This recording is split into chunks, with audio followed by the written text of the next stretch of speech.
नमस्कार दोस्तों, crime expose की एक और सच्ची कहानी में आपका स्वागत है। दोस्तों, आज की कहानी आप लोगों को थोड़ा हैरान और परेशान कर सकती है, क्योंकि इस कहानी में आप जानेंगे कि कैसे किसी प्रेम और उससे छिड़े विवाद की कीमत पूरे परिवार को चुकानी पड़ जाती है और कैसे कुछ छोटी छोटी गलतियां आगे चलकर एक बड़े क्राइम का रूप ले लेती है और सब कुछ तबाह करके रख देती है। दोस्तों, इस हत्याकांड में पुलिस की बहुत सारी नाकामयाबी सामने आती है, जिसमें किसी क्रिमिनल के क्राइम करने के बाद भी उसका पर्दाफाश करने की बजाय पुलिस कई दिनों तक परिवार को सिर्फ दिलासा देती रहती है।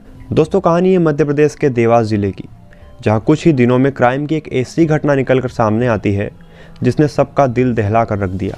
देवास जिले में एक गाँव है नेमावर, जहाँ मोहनलाल कास्ते और उसका परिवार रहता था। मोहनलाल कास्ते के परिवार में और भी सदस्य थे, जिनमें से उनकी पत्नी ममता बाई, उम्र करीब 45 साल, सबसे बड़ी बेटी भारती, उम्र 22 साल, उनकी बेटी रूपाली, उम्र 21 साल, उनकी एक और छोटी बेटी दिव्या, उम्र करीब 14 साल। इनके साथ ही इनके किसी रिश्तेदार के बच्चे पूजा और पवन भी रहते थे। दोस्तों, बात 13 मई 2021 की है, जब मोहनलाल कास्ते और उनकी बेटी भारती को छोड़कर बाकी परिवार के पूरे 5 सदस्य अचानक से गायब हो जाते हैं। सारा दिन बीत जाता है, रात भी बीत जाती है, लेकिन उन सभी का कोई पता नहीं चलता। मोहनलाल कास्ते पूरे गांव में चर्चा करते हैं, लेकिन गांव में भी परिवार के 5 सदस्य की कोई जानकारी नहीं मिलती है। जब समय ज़्यादा बीत जाता है, तब सभी की चिंता बढ़ती जाती है। पूरे गांव, रिश्तेदारों और दोस्तों में भी पूछ लेने के बाद कोई जानकारी नहीं मिलती है। सब यही सोचते हैं कि आखिर परिवार के 5 सदस्य कहाँ चले गए। तमाम कोशिशों के बाद भी मोहनलाल को सिर्फ निराशा हाथ लगती है। अगले दिन 14 मई को परिवार के बचे हुए सदस्य पुलिस थाने जाकर एक FIR दर्ज कराते हैं।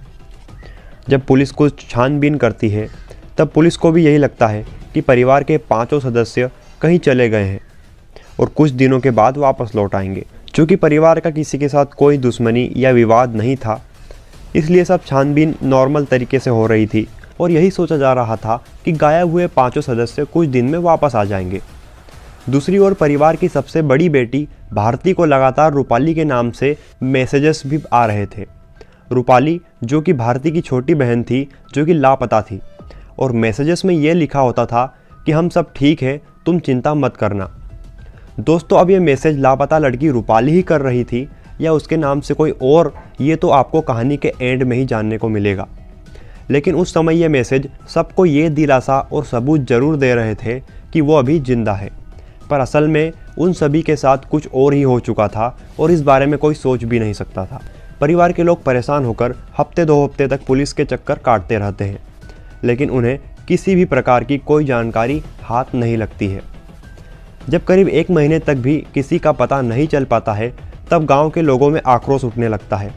गांव के लोग और रिश्तेदार मिलकर आवाज़ उठाते हैं और विरोध प्रदर्शन करते हैं। अब ये मुद्दा छोटा मोटा मुद्दा नहीं रह जाता। पॉलिटिकल पार्टियां भी अब इस केस में इन्वॉल्व हो जाती हैं। पुलिस प्रशासन ने सोचा भी नहीं था ये मामला इतना गंभीर बन जाता है। ऊपर से सभी बड़े बड़े आला अफसर भी इस केस में पुलिस पर दबाव डालने पर मजबूर हो जाते हैं और अंततः पुलिस को एक्शन लेना ही पड़ता है। पुलिस परिवार के सभी गुमशुदा लोगों के पोस्टर छपवाती है और जगह जगह पर लगवा देती है। साथ ही पुलिस लापता रूपाली का मोबाइल नंबर भी ट्रैक करती है, जिससे पुलिस को यह पता चलता है कि उस मोबाइल की आखिरी लोकेशन गाँव के ही पास में है और बार बार उसकी लोकेशन बदल रही है। इसके बाद पुलिस को फिर अपना पक्ष रखने का मौका मिल जाता है कि मोबाइल की लोकेशन के हिसाब से वे सभी लापता लोग यहीं कहीं हैं और जिंदा हैं। कुछ दिन और बीतते हैं, लेकिन लोगों का गुस्सा पुलिस पर कुछ ज़्यादा ही बढ़ने लगता है। लगातार पुलिस की नाकामयाबी के चलते यह केस उज्जैन की पुलिस के हाथ लगता है। उज्जैन और देवास दोनों की पुलिस मिलकर गाँव के लोगों से फिर पूछताछ करती है और उन्हें इस केस में एक नया नाम देखने को मिलता है। दरअसल पुलिस को खबर मिलती है कि मोहनलाल की लापता बेटी रूपाली कास्ते का गांव के ही किसी लड़के सुरेंद्र सिंह राजपूत के साथ अफेयर चल रहा था। उन्हें पता चला कि रूपाली सुरेंद्र से बातचीत करती है। कुल मिलाकर गांव वालों को सुरेंद्र सिंह और रूपाली के प्रेम प्रसंग के चलते सुरेंद्र पर शक जा रहा था। पुलिस यह सब बातें सुनने के बाद तुरंत सुरेंद्र और उसके दोस्तों से पूछताछ करती है, लेकिन सुरेंद्र इस बात से साफ इनकार कर देता है। जब पुलिस सुरेंद्र और उसके दोस्तों की 13 मई और उसके बाद की मोबाइल की लोकेशन ट्रैक करती है, तो उन्हें उसी गांव की लोकेशन मिलती है, जिससे पुलिस को यह साफ हो जाता है कि सुरेंद्र का इस केस से कोई लेना देना नहीं है, क्योंकि 13 मई के बाद सुरेंद्र गांव में ही था और वह 5 लोगों को गायब करने जैसी घटना को अंजाम नहीं दे सकता। पुलिस इतनी पूछताछ के बाद भी फिर वहीं पर आकर अटक जाती है कि आखिर लापता लोग गए कहाँ। अब कहानी में एक नया मोड़ आता है, जब पुलिस को एक गुप्त तरीके से फ़ोन कॉल आता है और उसमें वो व्यक्ति कहता है कि अगर गायब हुए 5 सदस्य का जल्द से जल्द पता लगाना है तो तुम्हें सुरेंद्र से ही पूछताछ करनी पड़ेगी और वही बता सकता है कि गायब लोग कहाँ हैं।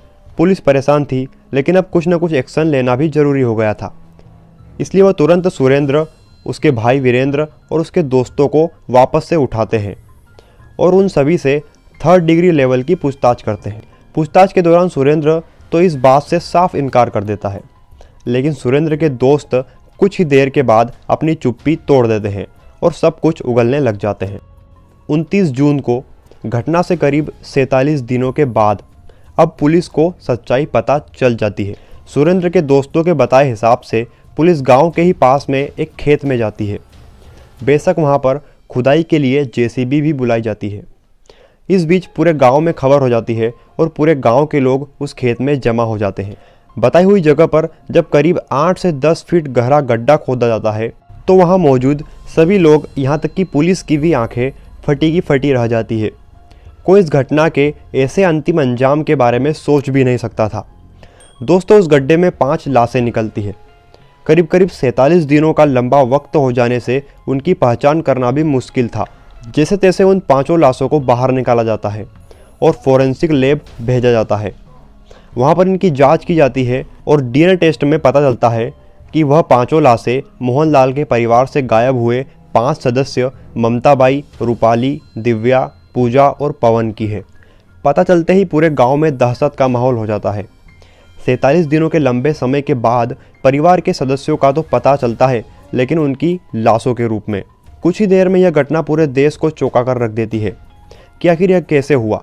कैसे एक गरीब परिवार जिसका कोई किसी से झगड़ा नहीं, किसी से कुछ लेना देना नहीं, आखिर क्यों उन्हें मारकर दफना दिया गया? क्यों नाबालिग दिव्या, पूजा और पवन जैसे बेकसूर बच्चों को भी मौत के घाट उतार दिया गया? ये सवाल सभी के जहन में अभी भी घूम रहा था।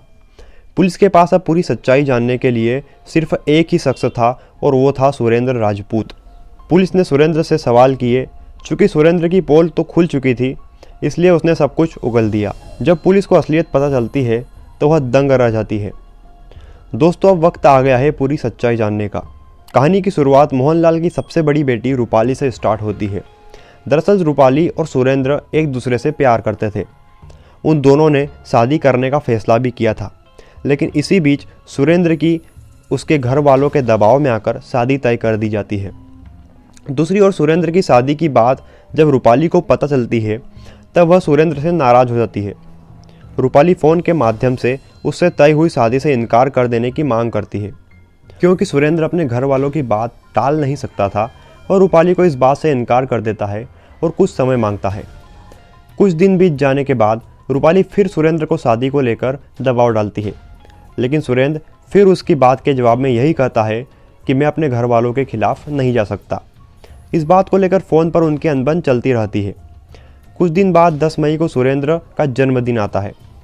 उस दिन सुरेंद्र और उसके दोस्त मिलकर जन्मदिन की पार्टी रखते हैं। उस पार्टी में रूपाली को भी बुलाया जाता है। सब शाम को खेत में पार्टी करते हैं, लेकिन इसी बीच फिर से रूपाली और सुरेंद्र के बीच शादी को लेकर कुछ बहस होती है और वहीं पर इनका झगड़ा शुरू हो जाता है। जैसे तैसे समझाकर सुरेंद्र के दोस्त रूपाली को वापस घर भेज देते हैं, लेकिन अब बात इतनी बढ़ चुकी थी कि सुरेंद्र अब इस मामले को पूरी तरह से ख़त्म कर देने की सोचने लगा था। 13 मई, जिस दिन इस घटना को अंजाम दिया गया, सुरेंद्र और उसके दोस्त और उसका भाई मिलकर रूपाली और उसके चचेरे भाई पवन, जिसकी उम्र 14 साल थी, को गांव के पास में ही एक खेत में बुलाते हैं। रूपाली अंदाज़ा नहीं लगा सकती थी कि आगे उसके साथ क्या होने वाला है। वह सिर्फ बातचीत के दिलासे से सुरेंद्र के पास जाती है। रूपाली और पवन के खेत में पहुंचते ही सुरेंद्र का भाई वीरेंद्र पवन का ध्यान भटकाकर उसे दूसरे खेत में ले जाता है और इधर सुरेंद्र रूपाली का गला घोंटकर उसकी हत्या कर देता है। जब पवन को यह बात पता चलती है तो उसे समझा दिया जाता है कि तुम्हारी बहन ने खुद की हत्या कर ली है और तुम जल्दी से घर वालों को बताओ ताकि घर वाले इसे यहाँ से ले जाए। जब पवन यह बात रूपाली के माँ और बहनों को बताता है तब वे सभी घटनास्थल पर पहुँच जाते हैं।